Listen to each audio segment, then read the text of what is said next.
세상에 이런 성경 말씀이 열왕기상서 3장 4절에서 5절.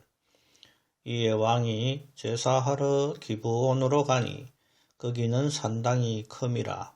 솔로몬이 그 제단에 1000번제를 드렸더니 기브온에서 밤에 여호와께서 솔로몬의 꿈에 나타나시니라.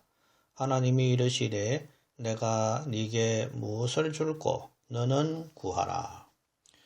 솔로몬이 왕이 된 후에 기브온 산당에서 1000번제를 하나님께 드렸더니 밤에 꿈에 하나님께서 무엇을 줄꼬 구하라 하셨습니다. 이에 솔로몬이 스스로 겸비하여 하나님께 지혜로운 마음으로 재판하며 선악을 분별할 수 있게 해달라는 기원을 합니다. 이것이 하나님의 마음에 든지라 하나님께서 그에게 장수와 부와 원수의 생명 멸하는 것을 구하지 않았음을 대견해 하시면서 솔로몬이 구한 것 곧 전무후무한 지혜와 총명을 주시고 또 구하지 아니한 부귀와 영광도 줄 것을 말씀하셨고 또 다윗처럼 하나님의 법도와 명령을 지키면 장수도 주시겠다고 꿈에 말씀하셨습니다. 여기서 하나님께서는 우리에게 장수와 부와 원수의 생명 멸함도 중요한 줄 아시지만 그런 것들을 위해 기도하는 것은 좋아하지 않으심을 발견하게 됩니다. 하나님께서 하나님의 자녀에게 당연히 장수와 부와 원수로부터 보호하심을 주실 텐데 그것을 자녀된 우리가 아버지 하나님을 못 믿어서 다하고 할 때 별로 하나님께서 기뻐하지 않을 수 있음을 깨닫게 됩니다. 예를 들어서 우리의 자녀들이 아비 나에게 아버지 오늘도 밥을 주시고 재워주시고 입혀주세요 라는 말로 날마다 간청한다면 당연한 간구를 왜 하느냐고 우리도 짜증낼 것과 같은 이치인 것입니다.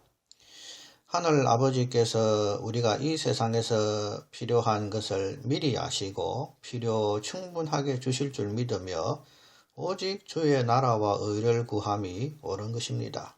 그런데 오늘날 기독교인들의 간구를 보면 일평생 부귀 영화를 구하는 탐심의 기도임을 발견하게 됩니다.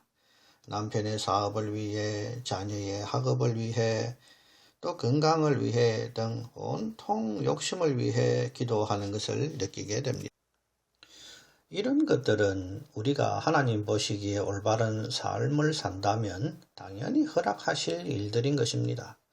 주님께서는 오직 그의 나라와 의를 구하라. 그리하면 의식주를 더하시리라 라고 말씀하셨습니다.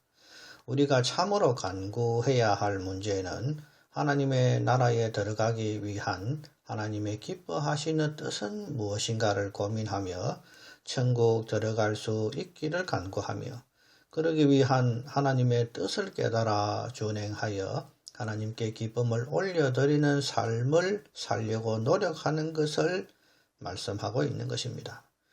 주님 가르치신 기도, 즉 주님의 기도를 분석해 보면 우선 기도의 대상은 성부 하나님이십니다. 어떤 전도사는 예수님 하면서 기도하는 것을 들었습니다. 예수님께 기도하고 예수님 이름으로 기도합니다 라고 말하는 것은 잘못된 것입니다. 물론 삼위일체 하나님이시라고 말할 수도 있겠으나 예수께서 가르치신 기도를 보면 기도의 대상은 하늘에 계신 아버지라고 분명하게 가르치고 있습니다. 또 하나님의 이름이 거룩히 여김 받게 되시기를 간구합니다. 혹 나로 인하여 하나님 이름에 누가 될까를 매우 조심해야 되는 것입니다. 또 그 다음은 하나님의 나라가 임하기를 간구하고 또 하나님의 뜻이 이루어지기를 간구합니다. 교인들의 기도는 온통 자기 뜻을 하나님께 아뢰며 자기 뜻을 이루어 달라고 애걸을 합니다. 우리의 뜻을 이루기 위해 탐심으로 간구하지 않을 수 있는 사람들이 되어야 하며 나의 뜻과 다르더라도 하나님의 뜻이 금세와 내세에서 이루어지기를 간구하는 것을 하나님은 기뻐하시는 것입니다. 그리고 나서 우리의 삶을 위한 일용할 양식과 우리의 죄사함과 마귀의 유혹을 벗어나게 해달라는 기도가 필요함을 예수께서 가르쳐 주셨습니다. 이제 성도라 자부하는 사람들이라면 이 주님 가르치신 기도의 원칙에 입각하여 아버지께 간청이 아니라 감사함으로 아뢰일 수 있기를 바랍니다. 또 오늘날 많은 교회들이 일천번제 헌금을 하는 것을 봅니다. 아무개 집사 오늘 573번째 일천번제 헌금 드렸습니다 라고 공포하는 것을 들어보았습니다. 주보에 일천번제 헌금한 사람들의 명단도 빼곡히 올리는 것을 보았습니다. 1000번의 헌금을 채우면 하나님이 소원을 들어주신다는 개념으로 하고 있다면 무당에게 복채내고 좋은 예언 듣고자 하는 것과 뭐가 다릅니까? 매우 기복적이고 미신적인 헌금의 행태가 바로 일천번제 헌금임을 아시기 바랍니다.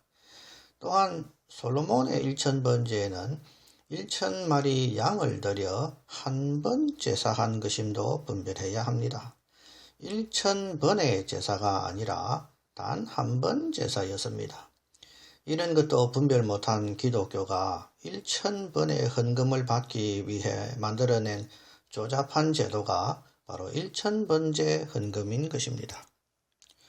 또 하나님은 솔로몬이 1000마리 양을 들여서 기뻐하신 것이 아니라 그가 참으로 대견한 것, 곧 후히 주시고 꾸짖지 않고 주시겠다 약속하신 지혜를 구했기 때문임을 깨닫기 바랍니다. 이제부터 우리가 하나님께 무엇을 아뢰일 때에는 생각하시기를 바랍니다. 과연 하나님께서 내가 이런 것을 아뢰는다면 그 기도를 기쁘게 들으실는지 아니면 짜증 내실는지를 좀 생각하시기 바랍니다. 또 하나님께 기도하면서 돌부처에게 하듯 손이 발이 되도록 비는 것은 잘못된 것임도 구별해야 합니다. 아버지께 간구하는 것은 하나님 들으실 만한 기도를 감사함으로 아뢰ን 후에 하나님의 뜻과 기한을 우리가 기다리는 것입니다. 하나님 들으시기에 합당한 기도라면 이미 받은 줄 믿어라. 그리하면 즉 이미 받은 줄 믿으면 너희에게 그대로 되리라 라고 마가복음 11장 24절에 예수께서 말씀하셨습니다. 그러나 그 이루는 때의 권한은 주님께서 정하심도 기억하며 의지와 실력을 겸비하면서 주님의 때를 기다리는 우리 모두가 되시기를 기원합니다.